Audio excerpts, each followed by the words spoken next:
Le Seigneur soit avec vous. Et avec ton esprit. Lecture de l'Évangile de Jésus-Christ selon saint Jean. Gloire à toi, Seigneur. En ce temps-là, Jésus se manifesta encore aux disciples sur les bords de la mer de Tibériade. Et voici comment. Il y avait là, ensemble, Simon-Pierre avec Thomas, appelé Didyme, c'est-à-dire jumeaux, Nathanaël de Cana de Galilée, les fils de Zébédée, et deux autres de ses disciples. Simon-Pierre leur dit « Je m'en vais à la pêche ». Ils lui répondent « Nous aussi, nous allons avec toi ». Ils partirent et montèrent dans la barque. Or, cette nuit-là, ils ne prirent rien. Au lever du jour, Jésus se tenait sur le rivage, mais les disciples ne savaient pas que c'était lui. Jésus leur dit « Les enfants, auriez-vous quelque chose à manger ?» Ils lui répondirent « Non ». Il leur dit « Jetez le filet à droite de la barque et vous trouverez. » Ils jetèrent donc le filet, et cette fois, ils n'arrivaient pas à le tirer, tellement il y avait de poissons. Alors le disciple que Jésus aimait dit à Pierre « C'est le Seigneur !» Quand Simon-Pierre entendit que c'était le Seigneur, il passa un vêtement, car il n'avait rien sur lui, et il se jeta à l'eau. Les autres disciples arrivèrent en barque, traînant le filet plein de poissons. La terre n'était qu'à 100 mètres. Une fois descendus à terre, ils aperçoivent, disposé là, un feu de braise, avec du poisson posé dessus et du pain. Jésus leur dit « Apportez donc de ces poissons que vous venez de prendre. » Simon-Pierre remonta et tira jusqu'à terre le filet plein de gros poissons. Il y en avait 153, et malgré cette quantité, le filet ne s'était pas déchiré. Jésus leur dit alors « Venez manger ». Aucun des disciples n'osait lui demander « Qui es-tu » Il savait que c'était le Seigneur. Jésus s'approche, il prend le pain et le leur donne, et de même pour le poisson. C'était la 3e fois que Jésus, ressuscité d'entre les morts, se manifestait à ses disciples. Quand ils eurent mangé, Jésus dit à Simon-Pierre, « Simon, fils de Jean, m'aimes-tu vraiment plus que ceci ?» Il lui répond, « Oui, Seigneur, toi tu le sais, je t'aime. » Jésus lui dit, « Sois le berger de mes agneaux. » Il lui dit une 2e fois, « Simon, fils de Jean, m'aimes-tu vraiment ?» Il lui répond, « Oui, Seigneur, toi tu le sais, je t'aime. » Jésus lui dit, « Sois le pasteur de mes brebis. » Il lui dit pour la 3e fois, « Simon, fils de Jean, m'aimes-tu » Pierre fut peiné, parce que la 3e fois, Jésus lui demandait « M'aimes-tu » Il lui répond « Seigneur, toi, tu sais tout. Tu sais bien que je t'aime. » Jésus lui dit « Sois le berger de mes brebis. » Amen, amen, je te le dis, quand tu étais jeune, tu mettais ta ceinture toi-même pour aller là où tu voulais. Quand tu seras vieux, tu éteindras les mains, et c'est un autre qui te mettra ta ceinture pour t'emmener là où tu ne voudrais pas aller. Jésus disait cela pour signifier par quel genre de mort Pierre rendrait gloire à Dieu. Sur ces mots, il lui dit « Suis-moi ». Acclamons la parole de Dieu. Louange à toi, Seigneur Jésus.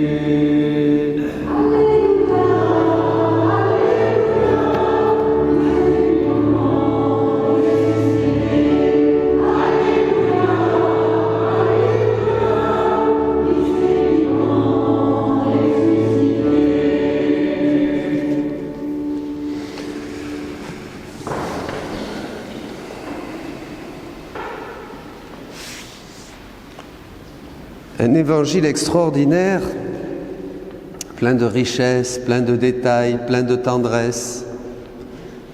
Jésus ressuscité, vous vous imaginez le Christ ressuscité là, sur les bords du rivage, appelant les apôtres, les enfants, leur faisant un petit feu pour leur donner à manger, eux qui avaient faim puisqu'ils n'avaient rien péché. Dur métier. Et puis, cette abondance,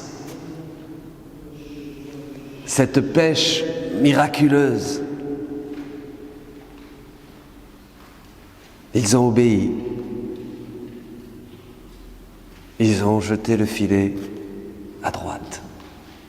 Il y a eu 2 pêches miraculeuses, vous vous rappelez, il y en a une dans Luc chapitre 5 aussi, où Pierre, devant la puissance de Dieu, se prosterne et dit « Oui, tu es vraiment... » Il est convaincu, il est touché, il se reconnaît pécheur. Mais il faut aller d'abord à la première lecture, pour bien comprendre, pour partager un petit peu sur ce texte, sur cet évangile qui est très riche. La première lecture dit que Dieu donne l'esprit à ceux qui lui obéissent. Voyez ? Et ça, c'est le premier point. Le premier point, c'est obéir à Dieu. Et apprendre à obéir à Dieu. Nous sommes vivants, nous existons. Le ciel et la terre nous entourent. Nous avons la chance de pouvoir respirer cet air que Dieu a créé. Donc déjà, avant d'obéir à Dieu, il faut prendre conscience que la vie est un don de Dieu. Et que si la vie est un don de Dieu, je dois faire quelque chose. J'ai quelque chose à faire sur cette terre, pas seulement me laisser vivre et penser que la vie est un long fleuve tranquille et vivre pépère en accueillant chaque jour, son lot de bonne chance ou de malchance, comme ça, non. D'abord, il faut une vraie conversion.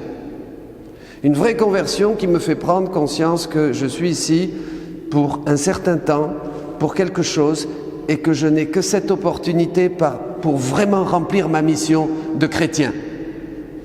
Alors, cette obéissance au Saint-Esprit, puisque Dieu donne le Saint-Esprit à celui qui lui obéisse, en fait, c'est connecte avec une vraie conversion. Une vraie conversion, vous vous rendez compte ? Une vraie conversion, c'est-à-dire je me mets à l'écoute de Dieu. J'ai vraiment envie que ma vie soit féconde. Ah, féconde. Sinon, je mourrai de faim. Il y a une jeune, il n'y a pas longtemps, qui m'a écrit, qui m'a dit « Oui, je n'ai pas obéi au Saint-Esprit, je n'ai pas fait ce qu'il voulait, rien n'a marché, et maintenant j'ai à peine de quoi manger, je n'ai fait que des bêtises. » Elle a dit ça. Et ça, c'est valable pour tous. Si on n'obéit pas au Saint-Esprit, eh bien, on continue à jeter les filets à gauche. On n'obéit pas à Jésus. Eh bien, il n'y aura aucune fécondité dans notre vie. Bon, peut-être on ne manquera pas de pain, ou on aura à manger, on aura un toit, mais c'est pas ça la fécondité. Le Christ ressuscité donne une fécondité surnaturelle, c'est-à-dire qu'il va au-delà de ce que nous devons faire, vous comprenez, dans la matérialité, le quotidien de tous les jours.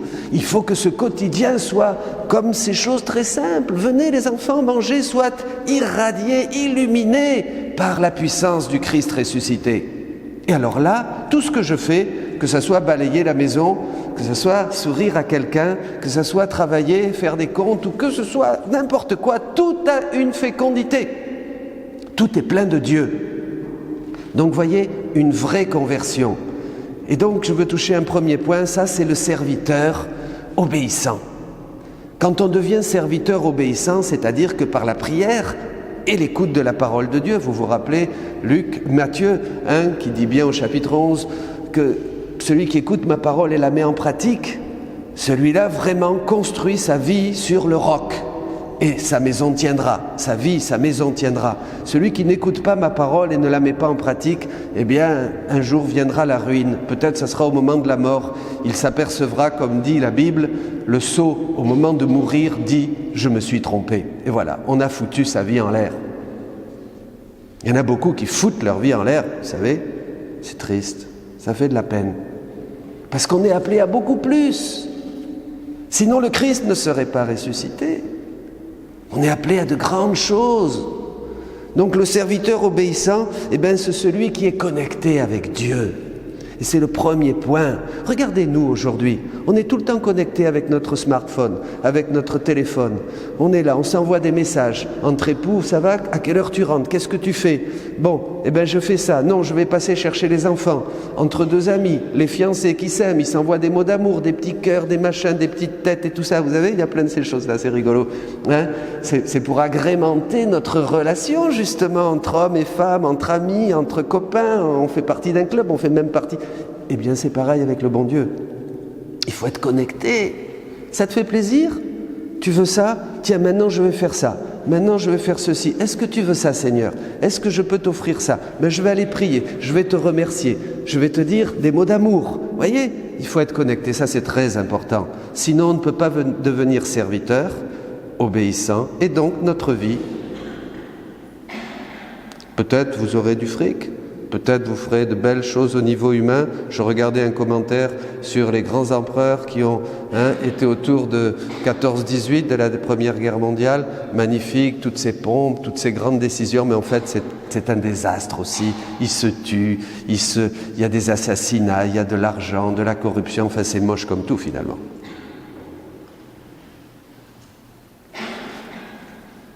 Obéir à Dieu dans les petites choses. La parole de Dieu, mes amis, ne change pas. Aujourd'hui, ce n'est pas un texte pour faire un commentaire exégétique. Il y a des gens, ils aimeraient un commentaire exégétique. Mais attention, Jésus dit, ciel et terre passeront, ma parole ne passe pas. Donc il faut actualiser la parole de Dieu pour aujourd'hui. Qu'est-ce qu'elle me dit à moi? À moi, elle m'interpelle, elle me dérange, cette parole de Dieu. Donc le serviteur obéissant, c'est celui qui est connecté avec Dieu. Et c'est un premier degré d'écoute du Saint-Esprit. Parce qu'on veut être béni dans la vie. Et on veut que nos enfants soient bénis. On veut que nos amis soient bénis. Voyez? Mais pas seulement d'une bénédiction matérielle. Beaucoup plus que ça. Alors le Saint-Esprit, justement, pour que notre pêche soit miraculeuse durant le temps de notre vie, continue à nous enseigner et il nous conduit doucement à une éducation, à nous apprendre à accueillir Dieu dans notre vie. Il y a un très beau passage dans le catéchisme de l'Église catholique, au numéro 53, où saint Irénée est cité. Dieu veut s'habituer à l'homme et l'homme doit s'habituer à Dieu. Dieu veut s'habituer à vivre dans l'homme et l'homme doit s'habituer à vivre en Dieu. Voyez, Dieu peu à peu nous éduque depuis la loi de Moïse jusqu'à aujourd'hui, bien sûr, à travers tous les méandres de l'histoire de l'Église et de l'humanité. Dieu nous éduque parce qu'il veut nous posséder, il veut qu'on soit complètement connectés, jusque dans les moindres de nos actes, comme la Vierge Immaculée, comme le Christ. Notre destin n'est pas moindre, puisqu'on était comme ça au début. Au début, notre père Adam était complètement connecté à Dieu. La moindre respiration d'Adam était insufflée par Dieu, était une action de grâce. Toutes ses paroles, tous ses regards, tout. Il faut bien prendre conscience de ce que l'on a perdu et de ce que Dieu veut nous donner en Jésus-Christ. Si le Christ meurt et ressuscite, c'est pour justement irradier toute notre vie, vous comprenez? Pour devenir ses serviteurs maintenant, pas seulement obéissants, mais ses amis de Jésus, qui commencent à avoir, par l'action du Saint-Esprit, une ressemblance d'amour. Est-ce que nous voulons ressembler à Jésus-Christ? Moi, je veux ressembler à Jésus-Christ, pas vous.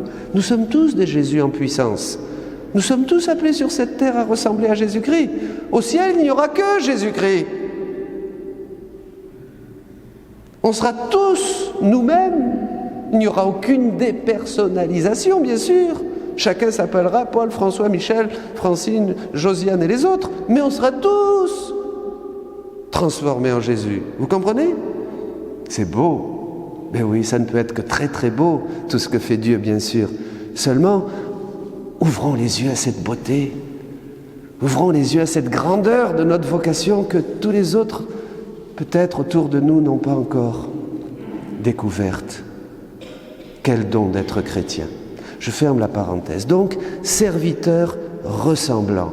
Alors là, c'est une éducation qui va encore plus loin, parce que Dieu veut nous apprendre à nous abandonner à lui pour vraiment recevoir son esprit. Il veut se donner plus, mais il dit abandonne-toi, abandonne-toi, abandonne-toi, fais confiance, prends tout ce qui vient de ma main Prends tout ce que la vie t'offre comme venant de ma main. Tu sais que j'ai dit qu'aucun de tes cheveux ne sera touché. Je suis avec toi tous les jours jusqu'à la fin du monde. Je dois me servir de tout pour t'accueillir dans mon cœur, pour te faire entrer dans mon amour. Vous comprenez? Et là, il n'y a que l'abandon.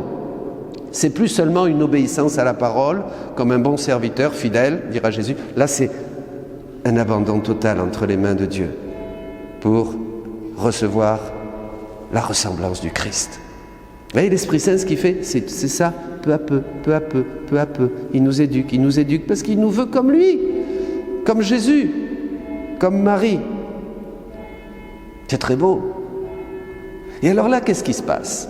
Eh bien, quand on commence à s'abandonner à Dieu et à accepter tout ce que sa providence permet dans nos vies pour nous faire grandir, les joies, les épreuves, les difficultés, les victoires, tout ce qui se peut, puisqu'on est de toute manière connecté à Dieu. Alors on lui fait confiance, on dit Seigneur, je sais que tu ne me lâcheras pas, je sais que je suis avec toi, je sais que tu es bon, je sais que tu es miséricordieux. Vous voyez, on rentre dans une vie de foi vraiment vive, qui implique une voie de prière. Vous voyez, c'est un degré supérieur dans la vie chrétienne, et il faut tous arriver là, bien sûr. On est tous appelés à ça. Alors à ce moment-là, tous nos actes, et là la fécondité devient vraiment miraculeuse. Tous les actes de notre vie, c'est comme le soleil. Regardez le soleil, un beau soleil aujourd'hui, c'est merveilleux. Eh bien le soleil, il irradie, et qu'est-ce qu'il fait? Il illumine mes mains, mes yeux, les gens, le beau marché qu'il y a là, avec plein de petites choses délicieuses, et puis il illumine l'église, les champs. Il va réchauffer toutes ces vignes, j'espère, et prions pour qu'il n'y ait pas de gelée ou d'autres mauvaises choses. Et voilà, le soleil donc illumine partout. Celui qui vit en Dieu, qui s'abandonne à Dieu, qui reçoit cette irradiation du Christ ressuscité, eh bien tout ce qu'il fait est illuminé. Vous voyez, tout ce qu'il dit est illuminé. Tous ces actes, les moindres choses de la vie quotidienne, en famille avec les enfants, entre époux, en vacances, ici, dans la rue, partout, comme il est avec Dieu, la lumière de Dieu qui ne se voit pas se diffuse dans ses actes, dans ses paroles, dans ses regards, dans tout ce qu'il fait, comme le soleil le fait pour tout ce que fait l'homme sur la terre. Comprenez? Alors on ne le voit pas, mais il faut prendre conscience de ça. Et alors là, tout ce que vous faites devient fécond. D'une fécondité très surnaturelle. Rappelez-vous que Jésus a dit « Vous ferez les mêmes œuvres que j'ai fait, mais vous en ferez de plus grandes encore. » Expliquez-moi ça. Comment, toi ou moi, on peut prétendre faire des œuvres plus grandes que Jésus-Christ? Pourtant, s'il l'a dit, c'est pas seulement que toi tu vas le faire et pas moi, ou que moi je vais le faire et pas toi. C'est tous. Non? Ou alors la parole de Dieu ment. Alors, faut sortir ce verset de la parole de Dieu. Non, on va pas faire des œuvres plus grandes que Jésus-Christ. Moi. Alors faut le sortir carrément, faut couper la page, là, faut tchouc, voilà. Bon, ça, Jésus, il s'est planté là. Prenez conscience de cet appel. Plus grand que Jésus-Christ. Quand l'homme retrouve sa place en Dieu, quand tout ce qui est dans l'homme, mémoire, volonté, intelligence, décision, émotion, action, tout. Quand tout est complètement illuminé comme le soleil illumine la terre par le Christ, le vrai soleil, tout est fécond. Comme l'explique la petite Thérèse, vous n'avez même pas besoin de sortir de chez vous, mesdames. Vous pouvez continuer à balayer, vous rejoignez tous les missionnaires du monde. Tout est fécond. L'amour donne une fécondité universelle, transtemporelle, dans le passé, le présent, le futur, les âmes du purgatoire. Tout le monde est irradié de votre amour. Le Christ vous donne le pouvoir, son propre pouvoir, pour irradier le ciel, le purgatoire, toute la terre. Tout ce que vous faites, vous rejoignez les pécheurs en Chine, au Japon, en Afrique, partout dans le monde. Vous êtes partout agissant avec Dieu. Vous faites vraiment votre pêche miraculeuse avec le Christ ressuscité. Vous êtes infini comme Dieu. Vous êtes, comme dit Saint Pierre, participant de la nature divine. Quand on dit qu'on est participant de la nature divine c'est quoi? C'est l'amour, c'est la connaissance, c'est la sainteté, c'est l'infini, c'est l'éternité, c'est tout. C'est ça la nature divine. Ça ne se limite à rien, puisque la nature divine comprend tous les attributs de Dieu. Donc qu'est-ce qui se passe? Quand toi, moi, nous participons à la nature divine, à force d'être éduqués par le Saint-Esprit, eh bien nous agissons partout. C'est pour ça qu'on vient à la messe. C'est pour ça que vous venez d'écouter la parole de Dieu. Il y en a qui se demandent pourquoi on va à la messe. Il y en a qui aimeraient aller à la messe juste le dimanche, parce que bon, on va à la messe, c'est dimanche, on va à la messe, voilà, et puis c'est tout, point barre. Et puis on continue le reste de la semaine à mener sa petite vie pépère, sans se préoccuper si on fait plaisir à Dieu ou pas, si on obéit au Saint-Esprit ou pas. Eh bien ça marche pas, ça c'est pas être chrétien. Ça sert à rien d'ailleurs d'aller à la messe. Oh, je le dis, c'est vrai. Si on va à la messe, c'est pour être reconnecté sur la parole de Dieu, dans l'amour, dans la foi, pour recevoir le Christ, pas seulement comme ça, je reçois Jésus, amen. Non, pour recevoir le Christ, pour qu'il prenne tout en moi. Aujourd'hui, le monde, mes amis, est très loin de Dieu. Notre conception de Dieu a tellement décliné, on s'est tellement éloigné du vrai Dieu et d'une vraie intelligence de Dieu. Vous comprenez? C'est notre histoire, c'est comme ça. On passe par ce creux. Aujourd'hui, on a très peu conscience du plan infini de Dieu sur l'homme. Lisez le catéchisme, il y a tout dans le catéchisme de l'Église catholique. Et je termine avec ça.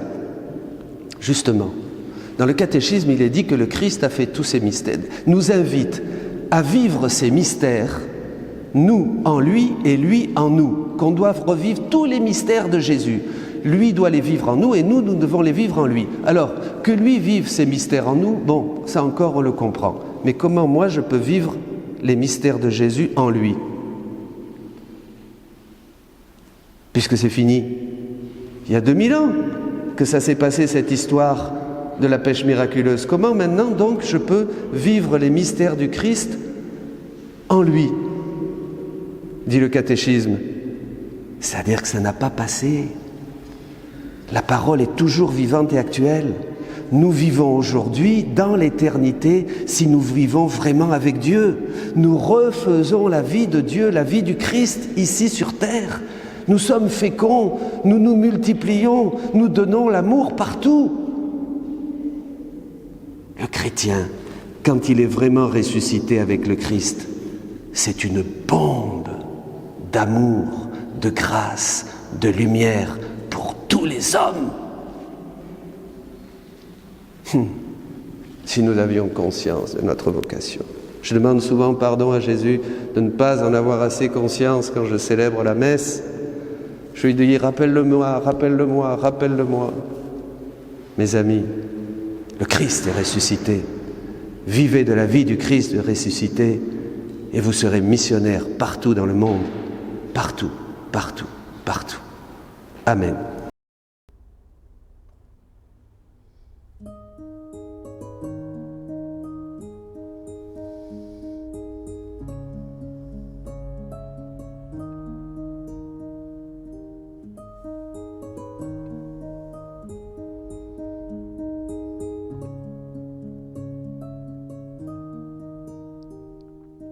Pierre, m'aimes-tu vraiment?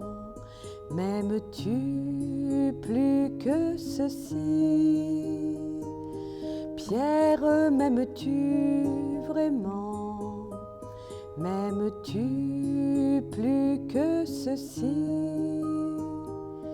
Oui Seigneur, tu le sais, je t'aime. Sois le berger de mes agneaux. Pierre, m'aimes-tu vraiment? M'aimes-tu plus que ceci? Pierre, m'aimes-tu vraiment? M'aimes-tu plus que ceci? Oui Seigneur, toi tu le sais, je t'aime. Sois le pasteur de mes brebis. Pierre, m'aimes-tu vraiment? M'aimes-tu plus que ceci? Pierre, m'aimes-tu vraiment? M'aimes-tu plus que ceci? Tu sais tout, tu sais bien que je t'aime. Sois le berger de mes brebis.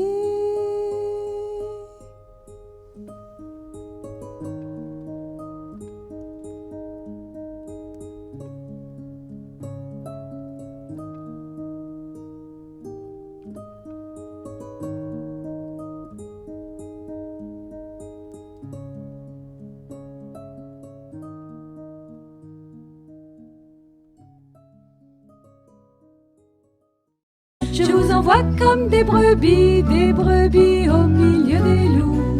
Je vous envoie comme des brebis, je serai toujours avec vous. Je vous envoie comme des brebis au milieu des loups. Je vous envoie comme des brebis, je serai toujours avec vous.